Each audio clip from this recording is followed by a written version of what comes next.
વડોદરા મહાનગરપાલિકાના ચૂંટણી પછીની કાઉન્સિલરશ્રી જે નવનિયુક્ત થયા છે 69 અને સંગઠનના હોદ્દેદારોની આજે એક સંયુક્ત બેઠક બોલાવવામાં આવી હતી.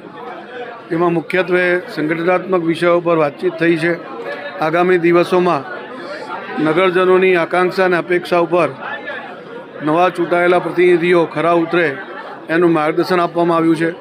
અને મહાનગરપાલિકામાં જ્યારે આગામી સમયમાં તેઓ શ્રી કામ કરવા માટેનું પદાર્પણ કરવાના છે તો એ બાબતની વાતચીત એમની સાથે કરવામાં આવી છે. સંયુક્ત સંવાદ હતો.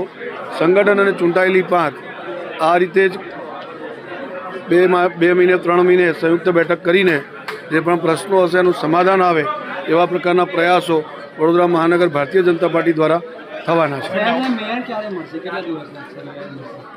એ ભારતીય જનતા પાર્ટીની જે પદ્ધતિ અને પ્રક્રિયા છે એ પ્રમાણે પાર્લામેન્ટરી બોર્ડ એ આખરી નિર્ણય લેતું હોય છે. શરૂઆતમાં સેન્સની પ્રક્રિયા થશે, ત્યારબાદ પાર્લામેન્ટરી બોર્ડ બેસશે, એની વચ્ચે સંકલન પણ થશે. ત્યારબાદ પાર્લામેન્ટરી બોર્ડ એકવાર મહોર મારશે, ત્યારબાદ શહેરને નવા મેયર વગેરે હોદ્દેદારો મળશે.